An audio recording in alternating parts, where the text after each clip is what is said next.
पड़ेगा, गिराना पड़ेगा। 20 4 किलोमीटर तो नहीं, 2-3 किलोमीटर 2 किलोमीटर तक 2.5 किलोमीटर।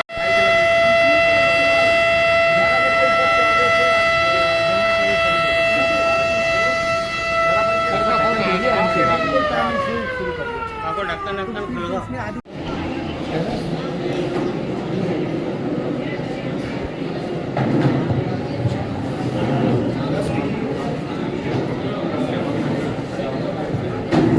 आज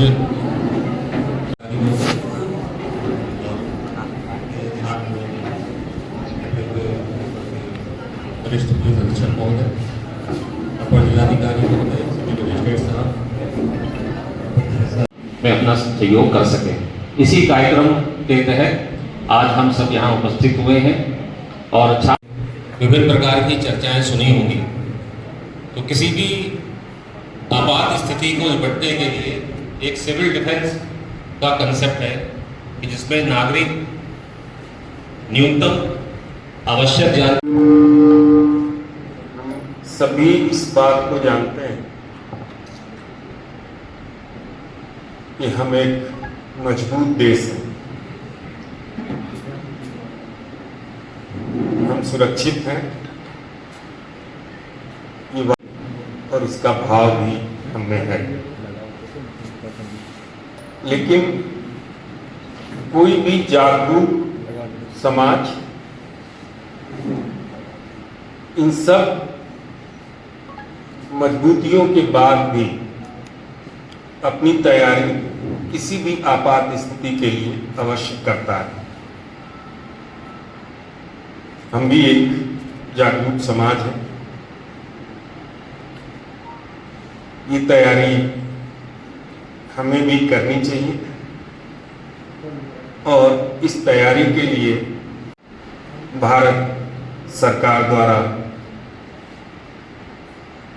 आदेशित भी किया गया है। उस कड़ी में हम लोग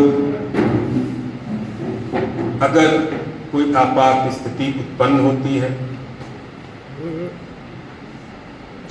तो नागरिक के तौर पर क्या कर्तव्य है,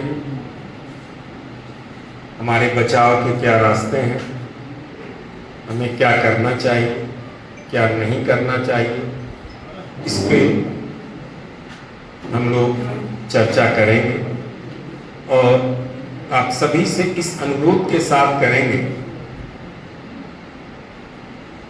कि आप कम से कम 10 लोगों से इसकी चर्चा अवश्य करें।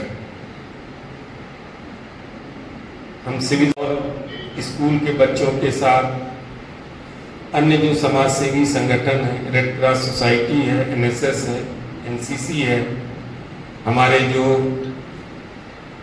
सम्मानित रिटायर्ड फौजीगण हैं, उन सब के साथ लगातार हम लोग चर्चा कर रहे हैं ताकि एक एक व्यक्ति को हम लोग शिक्षित कर सकें, उन्हें सेंसिटाइज कर सकें और उन्हें जागरूक कर सकें। साथियों, जैसा आपको पता है, कल रात में जो एक घटना हुई के अंतर्गत एक बड़ी घटना है। अगर कोई आपात स्थिति यहाँ उत्पन्न होती है, पहले मैं आपको बता दूं कि उत्तर प्रदेश में कुल 19 स्थान ऐसे हैं जहां जो कैटेगरी A, B और C में है, जिसमें हम लोग सम्मिलित नहीं हैं। लेकिन मैंने फिर कहा, हम जागरूक समाज हैं, हम भले नहीं हैं उन सेंसिटिव जनपदों में, लेकिन हम अपनी तैयारी करेंगे। सबसे पहला जो कदम होता है, यहाँ पुलिस लाइन में, कलेक्ट्रेट में और कुछ हमारे व्यापारिक संस्थान हैं 4, उनमें सायरन लगे हुए हैं, हैवी ड्यूटी। अगर इस तरीके की कोई भी स्थिति उत्पन्न होती है तो आप सभी को हम लोग उन सायरन से वार्निंग देंगे और ये सायरन जो हम लोगों का कोड होगा, रुक रुक के हम लोग 3 बार बजाएंगे सायरन बजने का मतलब कोई आपात स्थिति है। उन आपात स्थिति में क्या करना है, इसको ध्यान रखें। सायरन की आवाज आते ही सभी लोग घर के सबसे पहला काम करें, जो भी इलेक्ट्रिक और इलेक्ट्रॉनिक अप्लायंसेज हैं उनको स्विच ऑफ करें। कोई भी इलेक्ट्रिक अप्लायंस आपका ऑपरेशनल न छोड़ें। बल्ब, टीवी, पंखे, mixie, geyser, heater, AC, cooler, जितने भी इलेक्ट्रिक से ऑपरेट होने वाले आपके यंत्र हैं उन सभी को तत्काल स्विच ऑफ करें। सबसे पहला कदम होता है बिजली स्विच ऑफ करने का, फिर सारे इलेक्ट्रॉनिक अप्लायंसेस बारी बारी और शीघ्रता से उसको स्विच ऑफ कर दें। खिड़की के पास कभी खड़े ना हो, इसमें कांच होता है और किसी भी विस्फोट के समय बहुत हैवी फ्रीक्वेंसी की साउंड वेव्स निकलती हैं, जिससे वो कांच फोर्स से टूटता है, आपको चोट लग सकती है। खिड़की से दूरी अपनी बनाएं। अगर जो समय के साथ अगर ऐसी कोई आपात स्थिति उत्पन्न हुई, उसकी व्यवस्था की जाएगी। समय के साथ आप सभी को सूचित किया जाएगा। अगर कोई कम्युनिटी कलेक्शन सेंटर है जहां हम को इंस्ट्रक्शन है कि हम यहाँ इकट्ठे होंगे, तो परिवार के सहित उन सुरक्षित आश्रय स्थलों पर हम प्रस्थान करेंगे। अगर आप खुले में हैं, कहीं धमाका हो जाता है दुर्भाग्य से, तो सबसे पहला जो काम करेंगे, आप जमीन पर सीधा लेट जाएंगे। सीधा मतलब बिल्कुल इस डायरेक्शन में, आप पैर सीधा, सर सीधा जमीन से सटा हुआ, और लेटने के बाद अपने हाथ से अपने सर को ढक लेंगे। लेटने के बाद फिर अपना सर अपने हाथ से करके इसको हाथ को हिलाए रखेंगे। कोई चीज आपकी जमीन से ऊपर नहीं होनी चाहिए। धमाके खत्म होने तक वैसे ही लेटे रहें। धमाके समाप्त होने के बाद अपने स्थान से खड़े हों। अब वहाँ क्या क्या संभावित स्थितियां उत्पन्न हो सकती हैं। आग की दुर्घटना हो सकती। दूसरा, कुछ लोग घायल हो सकते हैं। तीसरा, भगदड़ की स्थिति हो सकती। कुछ लोग, अगर कोई स्ट्रक्चर डिमॉलिश हुआ है, उसके मलबों के नीचे हो सकते हैं।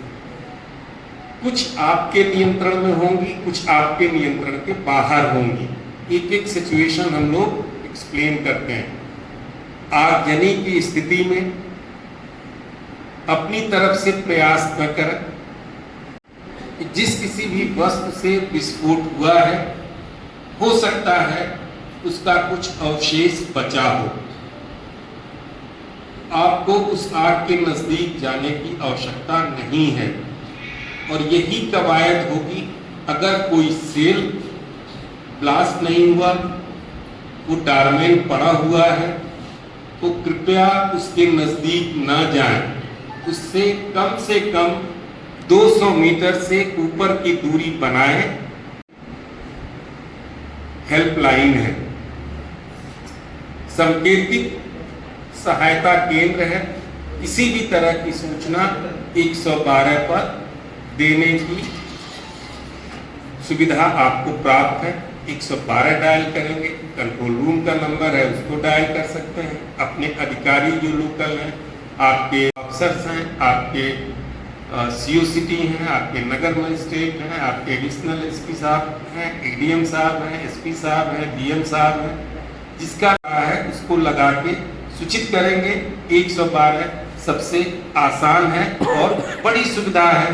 वो जल्दी अनरीचेबल या व्यस्त नहीं रहता है। कोई न कोई नोट उसका अवश्य खाली रहता है, उस पर सूचना। मॉक ड्रिल के तैयारी के संबंध में उपस्थित जनपद के सम्मानित पुलिस अधीक्षक डॉक्टर दुर्गेश कुमार जी, सीएमओ साहब, सीओसीडी साहब और सभी उपस्थित अधिकारीगण, जिला विद्यालय निरीक्षक समेत विद्यालय प्रबंध तंत्र के सभी शिक्षक और फैकल्टी मेंबर, यहाँ उपस्थित हमारे सभी सम्मानित पत्रकार भाई, प्रेस, इलेक्ट्रॉनिक प्रिंट मीडिया के सभी साथीगण और एनसीसी, एनएसएस और यहाँ विभिन्न स्कूलों से आए हुए हमारे सभी प्यारे प्यारे बच्चों, आप लोग सब जानते हैं कि 1965 में जब भारत पाकिस्तान का युद्ध हुआ था तो उसके बाद 1968 में मई में सिविल डिफेंस की स्थापना की गई थी। इसका उद्देश्य यह था कि हमें अपने नागरिकों को ऐसी कोई स्थिति, आपाती की स्थिति उत्पन्न होती है तो उससे तैयारियों के बारे में मूल्यांकन करना और उनको हर तरह से तैयार रखना, सतर्क रखना, ये कार्यक्रम के लिए बनाया गया। और जब अधिनियम पारित हो गया मई 68 में तो जुलाई में इसको लागू कर दिया गया, 10 जुलाई को। तब से प्रत्येक नागरिक वर्दी में ना होते हुए भी लड़ने वाला सिपाही है, सैनिक है। 10 दिन की ट्रेनिंग दे करके उनको, जब आप अधिनियम पढ़ेंगे तो उसमें 10 दिन की ट्रेनिंग दे करके उनको किसी भी परिस्थिति से निपटने के लिए तैयार किया जाता है और ये कार्यक्रम है। तो आज की जो आपकी मॉक ड्रिल का जनपद में सभी 75 जनपद में मनाया जा रहा है, उसी के क्रम में उरई में भी है पूर्व की तैयारियों का मूल्यांकन है, विभिन्न प्रकार की ड्रिल। जैसा अभी कप्तान साहब ने आपको सबको विस्तार से बताया कि आपको हर तरह से सतर्क रहना, तैयार रहना, किसी की प्रकार के भ्रम या अफवाह पे नहीं ध्यान देना है, बल्कि पूर्ण मनोयोग के साथ जो आपके साथी हैं, जो हमारी सोल्जर फैमिलीज हैं, जो वरिष्ठ नागरिक हैं, जो बच्चे हैं, उनके सबके मनोबल को बढ़ाते हुए अपनी तैयारी का एक्चुअल असेसमेंट करके हमेशा राष्ट्र के लिए खड़े रहना है। और मैं इन्हीं के साथ आप सबको शुभकामनाएं देता हूं कि आप लोग जितनी ड्रिल है सबको अच्छी भली भांति से सीखें। भारत माता की, भारत माता की जय हिंद।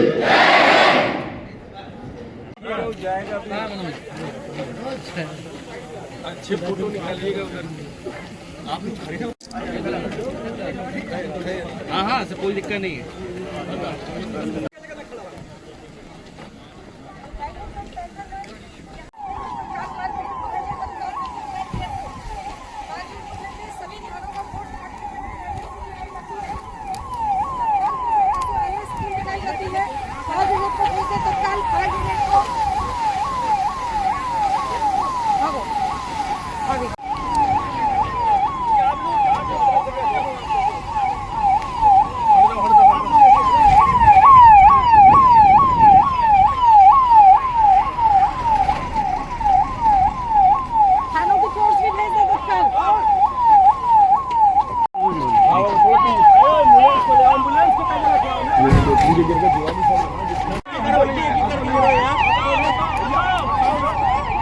अरे एक एक करके गिरो यार, एक एक भारी।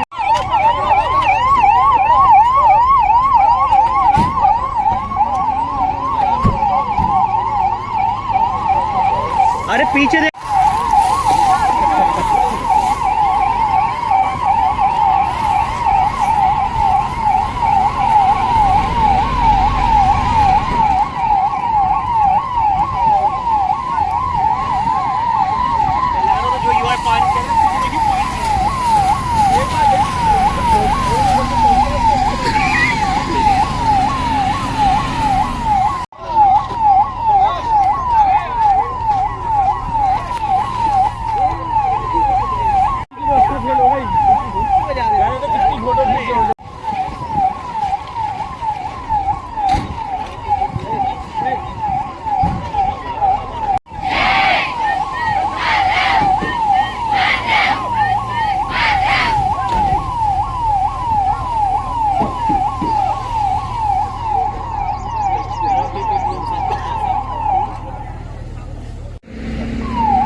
की गई है, इसका उद्देश्य क्या था और कितना यहाँ पर लोगों ने भाग लिया? माननीय केंद्र सरकार और राज्य सरकार के निर्देश पर आपात स्थिति से बचाव के लिए आज 7 मई को एक मॉक ड्रिल करने का आदेश हुआ था। उसके क्रम में आज जनपद के सभी बड़े टाउन और शहरों में, जैसा आप रही में यहाँ देख रहे हैं, जो अलर्ट सायरन है 11 बजे उसको बजाया गया। उसी समय पहले से सभी लोगों को ये संदेश दिया गया था, ब्लैकआउट किया गया, अपने सभी इलेक्ट्रिक अप्लायंसेस, बिजली, सारी चीज़ों को स्विच ऑफ किया लोगों ने। और स्कूल कॉलेजेज में सिविल सोसाइटीज़ को, अन्य जनता के लोगों को इस प्रकार के आपात स्थिति में क्या करना है, क्या नहीं करना है, इन सब के विषय में जागरूक किया गया है। स्कूल कॉलेजेज में बच्चों को किया गया है। साथ ही एक फायर फाइटिंग का, कहीं विस्फोट हुआ हो, विस्फोट से जो आग लगती है बिल्डिंग में, अन्य चीज़ों पर, उसके लिए एक मॉक ड्रिल अभी आपके सामने हुआ है, उसको किया गया है। और ये क्रम हम लोग मॉक ड्रिल के बाद भी इसको हम लोग आगे जारी रखेंगे। लोगों को जागरूक करना, बताते रहना और किसी भी आपात स्थिति के लिए तैयार रहना, ये सारी चीज़ें हम लोग समय समय पर लगातार नियमित रूप से इसको करते हैं।